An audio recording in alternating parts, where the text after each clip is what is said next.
2024년도 새 첫 주일 예배를 레인저 파크 교회 믿음의 공동체와 함께 드리는 모든 분들의 영혼이 잘됨 같이 범사가 잘되고 강건해지기를 주님의 이름으로 축원합니다.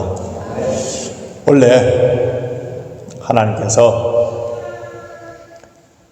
놀라운 은혜와 복을 베풀어 주실 것을 믿음의 눈으로 바라보니까 우리 교회 안에 또 교회가 조금 전에 우리 배 집사님께서 기도해 주신 것처럼 20주년이 되고 우리 성도들 가운데 올해 결혼도 있고 또 새로운 아기도 태어나고 또 치유되고 회복되는, 그래서 일상 매일매일 삶 가운데 감사와 찬양이 날마다 넘쳐나는 그런 귀한 해가 되시길 바랍니다.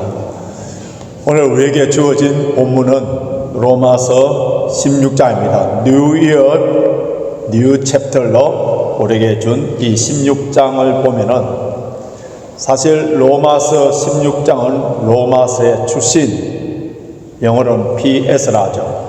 포스트스크립트. 그러니까 로마서는 15장 33절, 우리가 12월 31일 주일에 봤던 그 구절로 끝납니다. 자, 로마서 15장 33절. 평강의 하나님께서 너희 모든 사람과 함께 계실지어다. 아멘. 여기로 끝났습니다. 그런데 바울이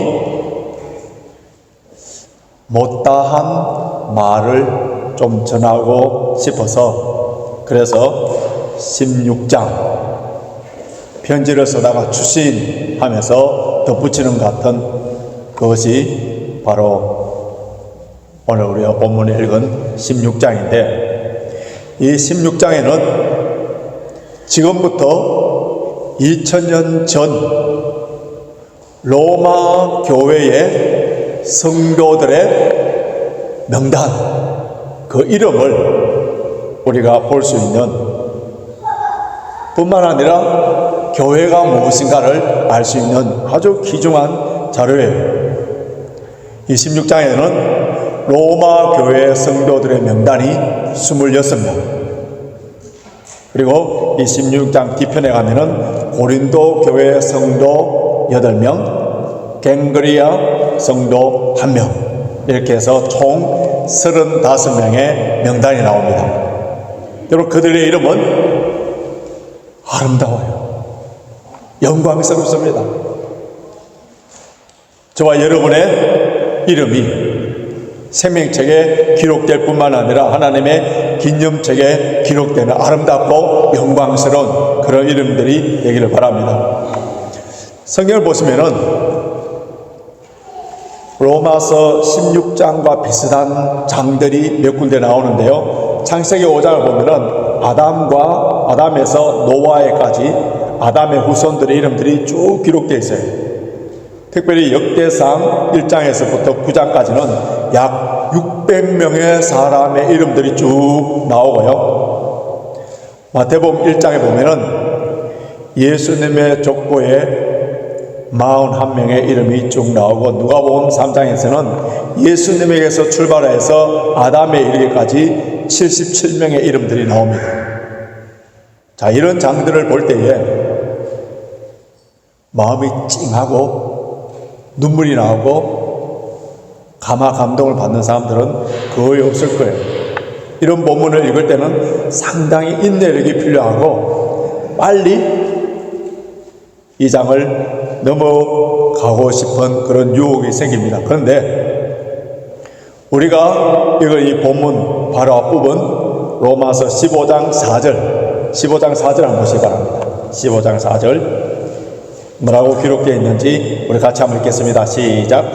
무엇이든지 전에 기록한 바는 우리의 교훈을 위하여 기록된 것이니 우리로 하여금 인내로 또는 성경의 위로로 소망을 가지게 함이라. 무엇이든지, 사람의 이름만 나오든지 무엇이든지 성경은 하나님의 성령으로 말미암아 감동에 의해서 기록되었기 때문에 이런 이름만 나오는 본문을 통해서도 우리에게 많은 교훈을 주고 있다는 것. 영안이 감겨져 있고, 그러니까 우리가 깨닫지를 못해서 그렇지. 오늘 로마서 16장 전체를 통하여서 우리에게 주는 귀한 교훈, 한 크게 세 가지를 살펴보면서 함께 은혜를 받기를 원하는데요. 첫째는 나의 이름이 다른 사람들에게 아름다운 이름으로 기억되는 사람이 되어야 됩니다. 로마서 16장에 기록된 이 사람들의 이름들은 반면교사들이 아니에요. 감옥소에 있는 죄수들의 리스트가 아닙니다. 세금을 내지 아니하는 미납자의 명단도 아니에요. 하나님 나라와 주의 몸된 교회를 위하여서 헌신한 영광스러운 이름이에요. 호랑이가 죽으면 가족을 남기고 사람이 죽으면 이름을 남긴다는 우리 옛말에 있는 것처럼, 여러분, 이름, 그 사람의 이름은 그 사람 인격 자체, 존재 자체, 어떤 삶을 살았는지에 대한 그 사람의 아이덴티티라고 할 수 있는데요. 미국 타임지, 미국의 그 유명한 타임지의 창간자가 헨리 루스입니다. 근데 이 헨리 루스도 유명하지만은 그의 와이프도 굉장히 유명한 사람인데, 그런 미 하원 의원이었고, 그리고 이태리의 대사를 역임한 바 있는 클레어 부츠 루스라는 사람이 한 사람의 인생은 한 권의 책이 아니라 단 한 줄의 문장으로 기억된다. 굉장히 유명한 말을 남겼어요. 역사상 수많은 인물들이 지나갔는데 그 사람들의 전체 삶의 생애를 한 문장으로 기억해요. 그렇습니다. 여러분, 예를 들면 조지 워싱턴, 미국의 독립의 아버지, 링컨, 노예를 해방한 대통령, 마틴 루터 킹 목사, 흑인 인권 운동의 선구자, 이렇게 한 센텐스 한 문장으로 기억되는 거예요. 여러분의 이름을 누군가가 대화 속에 기억해낼 때에 어떻게 기억되기를 원합니까?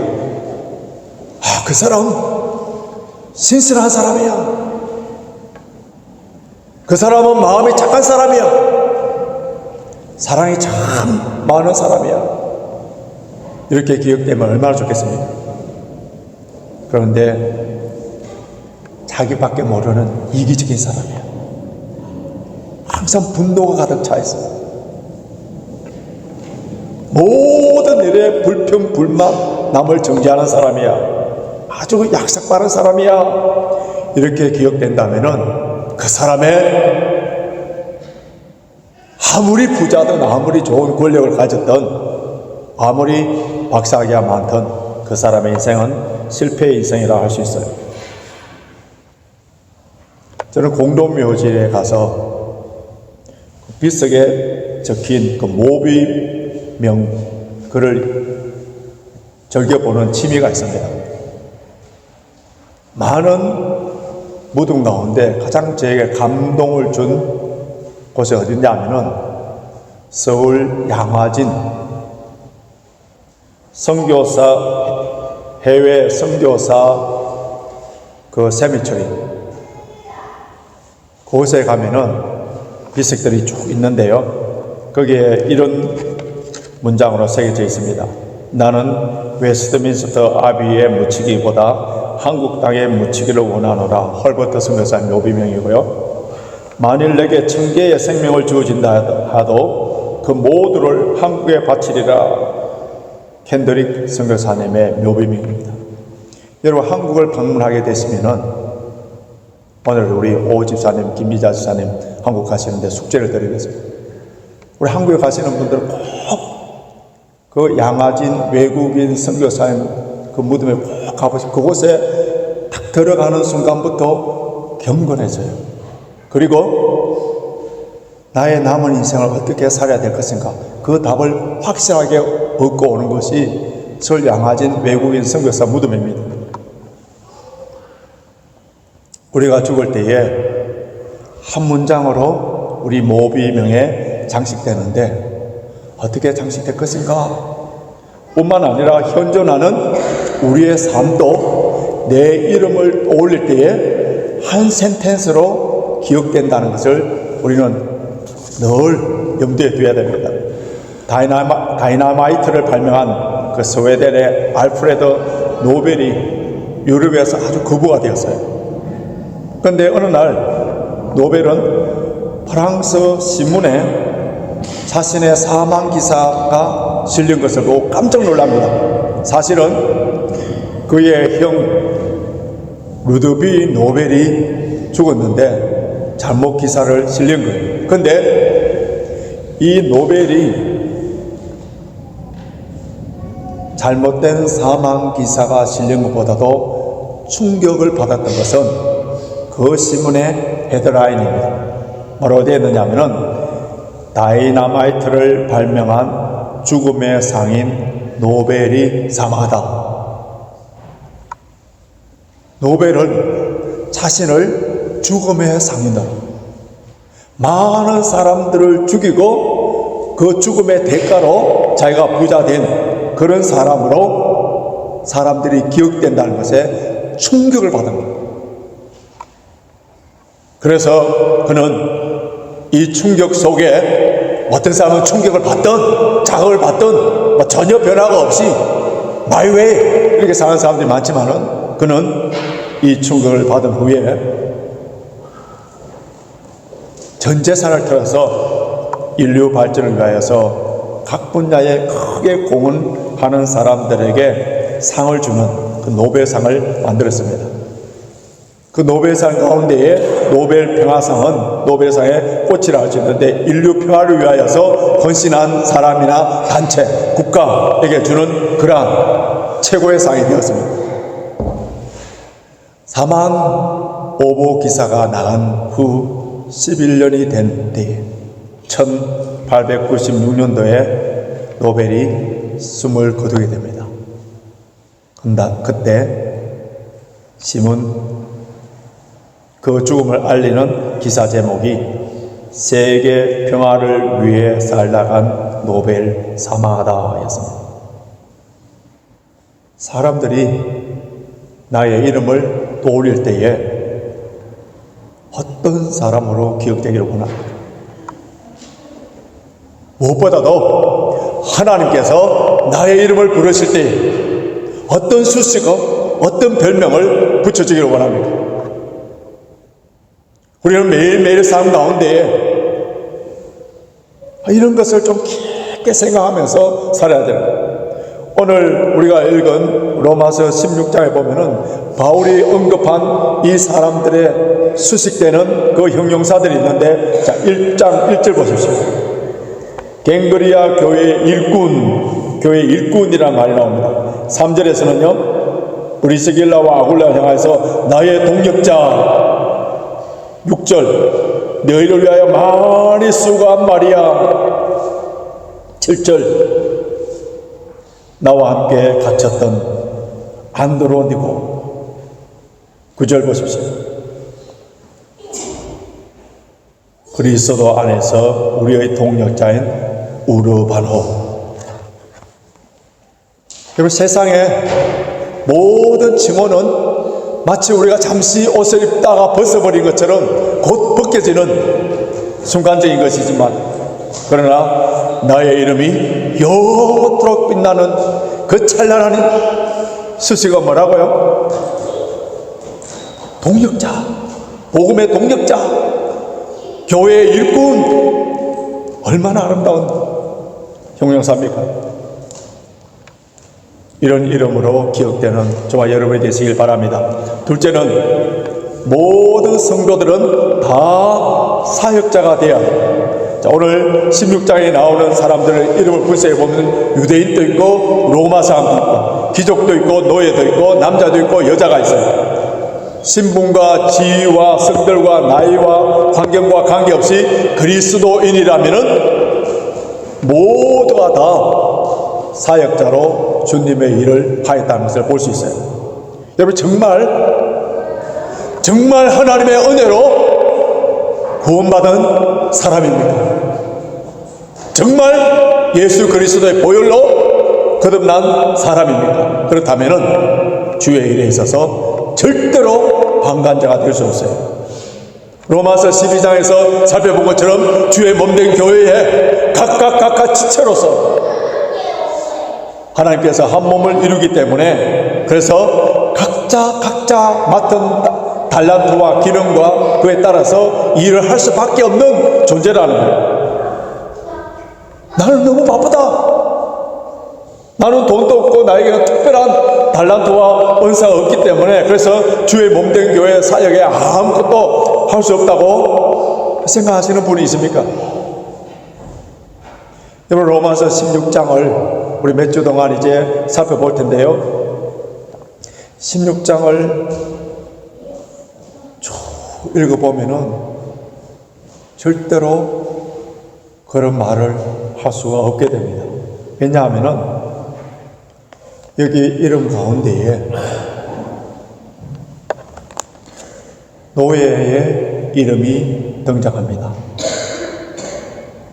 로마 교회의 26명의 이름 가운데 최소한 9명, 노예에서 해방된 사람까지 합치면 11명, 9명에서 11명의 이름이 노예의 이름인데, 헬라어나 로마 이름 중에 노예 이름으로 고중화된 이름이 있기 때문에, 그래서 이 이름들을 보면은 이 사람은 노예이구나, 사회적 신분을 알 수 있어요. 여러분, 빌레몬스를 보면은 오네시모가 나오지 않습니까? 오네시모. 이 오네시모는 이 사람의 원래 이름은 설만한 놈, 그런 이름이에요. 그래서 로마의 아주 대표적인 노예 이름이 오네시모입니다.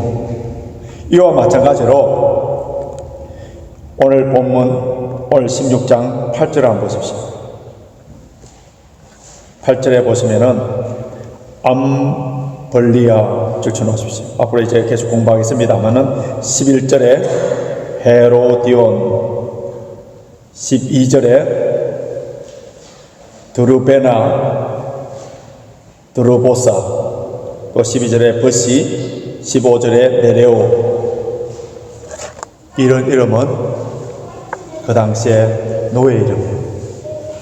이거 어떻게 압니까? 알 수 있는 방법을 가르쳐 드릴까요?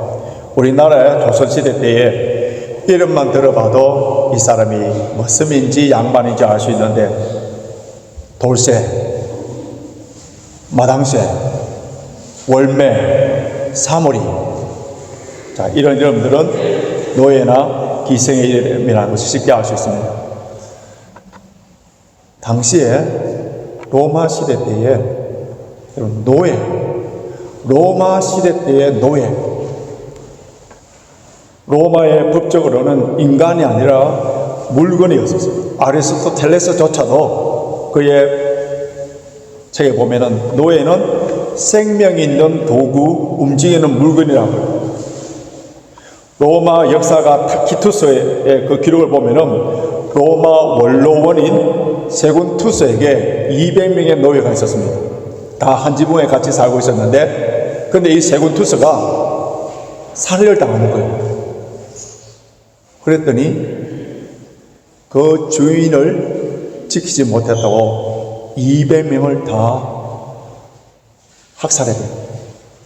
이것이 그 당시의 노예의 생애, 노예의 신분으로 재산도 없어요. 자신이 가질 수 있는 시간도 없고 자신의 생명도 주인의 것이었어요.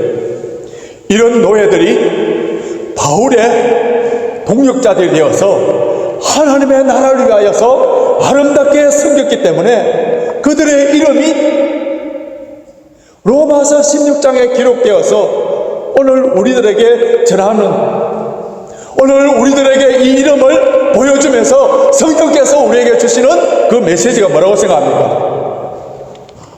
나는 시간이 없고 물질이 없고 재주가 없어서 아무것도 할 수 없다, 그냥 교회에 와서 조용히 예배만 드리고 그냥 가겠다. 여러분들은 그 당시에 로마의 노예들 앞에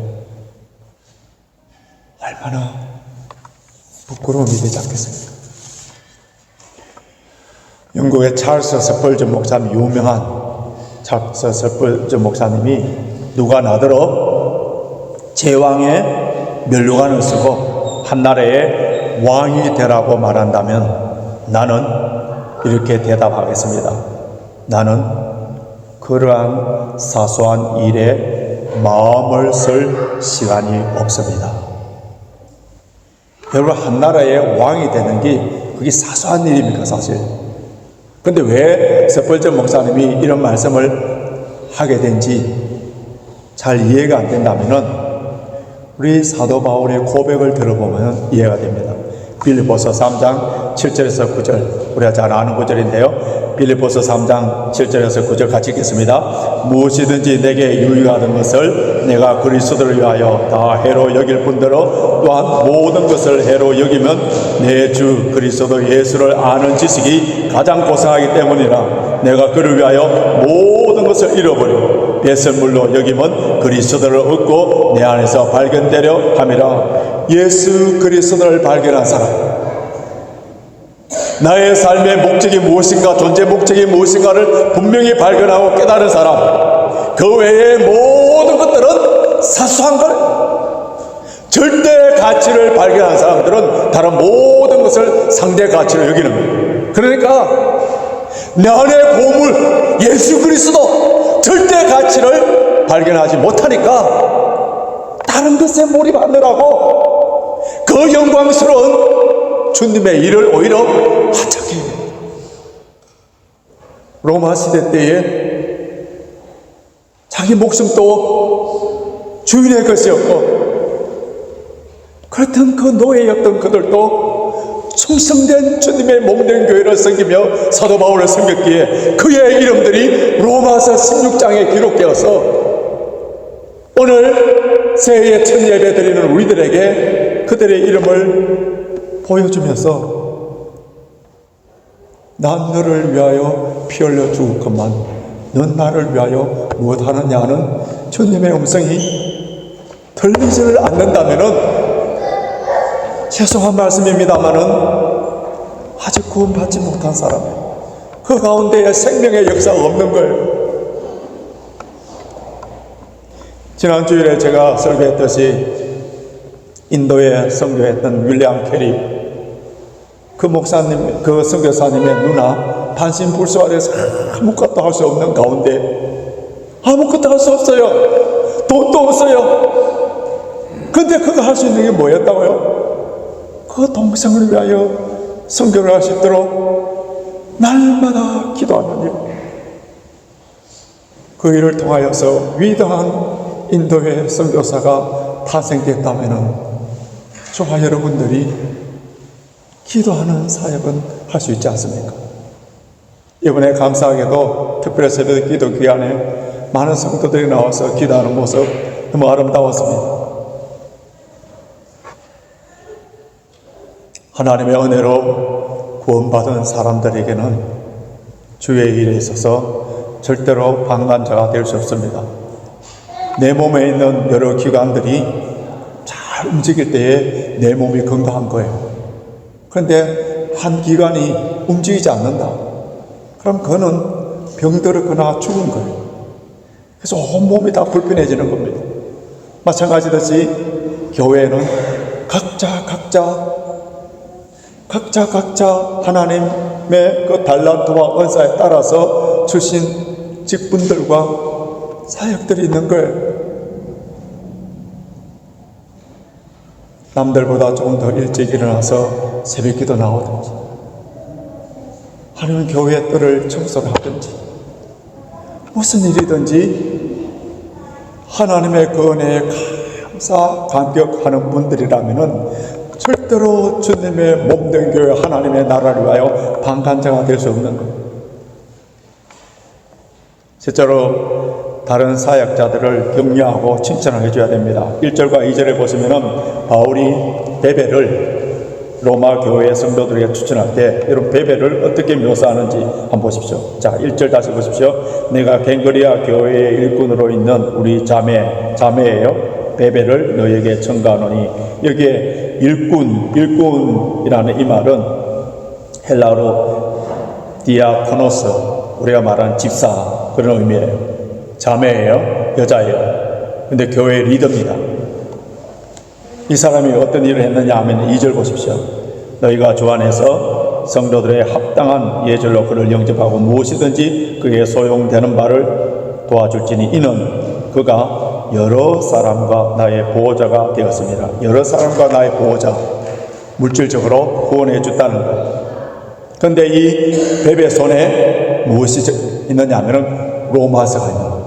로마서 편지를 갖고 지금 로마에 가서 전해줘야 되는 누가? 여자예요. 그가 로마에 도착했을 때에 합당한 예절로 그를 영접해주라. 공식적인 사절단으로. 그리고 승리하여서 돌아온 개선 장군처럼 맞이하고 그녀가 필요한 대로 다 도와주라. 그를 권면하고 있습니다.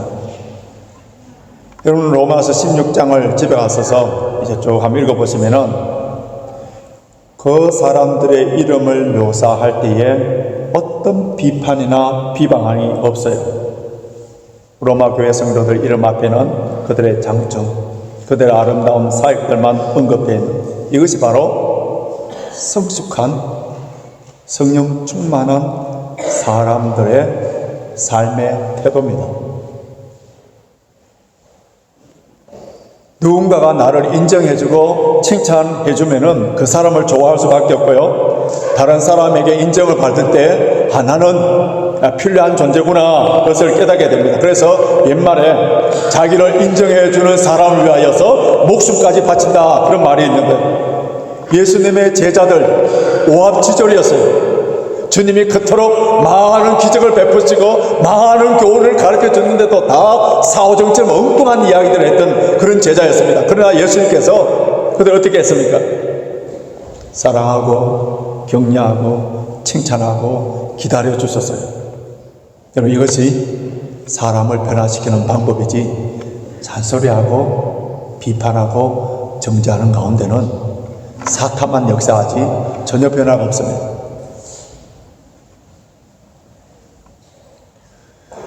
중국 고대 철학자인 한비자의 세 남편의 영린지화, 참 어려운 말인데요. 영린지화라는 말이 있습니다.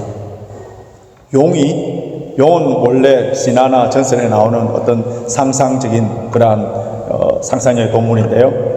저희 온순화해서 길을 잘 들이면은 사람이 타고 다니기도 하고 그와 함께 이렇게 같이 지낼 수 있는데, 근데 용의 몸 밑에 크기가 30cm 정도의 비늘이 있는데 그것이 비늘이 거꾸로 달려 있는 거예요. 자, 이것이 뭐냐면 영린이라고 하는데, 사람들이 잘못하여서 그 영린을 건드리게 되면은 그렇게 온순했던 사람과 프렌드를 했던 그것이 갑자기 괴물로 바뀌어갖고 사람을 죽여버린다는. 그래서 이것을 영린지화라는 말이 거기서 나왔는데요. 중국 춘추 전국시대 때에 한비라는 그 학자가 전국을 돌아다니면서 군주를 만나서 자신의 정치적인 철학을 이제 어드바이스 해주는데, 그래서 자기가 거기서 한 자리를 얻고자 했는데, 근데 군주를 설득하기가 너무너무 어려운 거예요. 그래서 군주의 심기를 잘못 건드리게 되면은 벼슬은 고사하고 목숨까지 달아나게 된다는 것을 깨닫게 됩니다. 그래서 한비는 용에게 건드려서는 안 되는 영린이 있는 것처럼 군주에게도 건드려서는 안 되는 영린이 있다고 이렇게 경고하여서 영린지화라는 말이 나오는데요. 여러분 사람은 누구에게나 영린이 있습니다. 그에게 치명적인 약점일 수도 있고 컴플렉스일 수 있는 그런 것들이 있는 거예요. 그래서 부부관계, 가족의 관계라 하더라도 그 영린은 건드리지 않도록 그런 실수들은 범하지 않아야 돼요. 그런데 사람에게는 영린만 있는 것이 아니라 술린도 있습니다. 엄건히 건드려주기를 원하는 거예요. 그 부분을 칭찬해주고 격려해줘야 됩니다. 그런데 우리는 순린을 갖고 칭찬해주고 격려해주기보다는 영린을 건드리고자 하는 악한 죄성이 있는 사람. 우리나라 속담에 좋은 소문은 걸어가고 나쁜 소문은 날아간다는 말이 있는 것처럼 다른 사람들의 나쁜 소문, 담전법에 대해서 말하기를 너무 좋아하고 칭찬하는 일에 참 인색합니다. 여러분, 인간관계가 좋은 사람, 성령 충만한 사람, 예의와 상식이 잘 갖춰진 이런 사람들 한번 보십시오. 그런 사람들의 공통점들이 있는데요, 상대방의 장점들 이야기 잘 알고 자신의 약점에 관해서는 주로 이야기하는, 상대방에 대해서는 장점을, 자신에 대해서는 겸손하여서 약점을 이야기하는 이런 사람들이